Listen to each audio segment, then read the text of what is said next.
Hey everybody, in this video I'm going to be showing you guys how to check the true battery health of your iPhone capacity.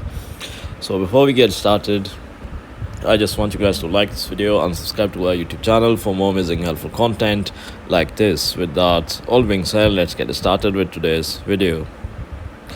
Alright guys, so first of all just open up settings and scroll down until you see battery here above privacy and security. Just click on battery and then just click on battery health, and now just you can check the maximum capacity here.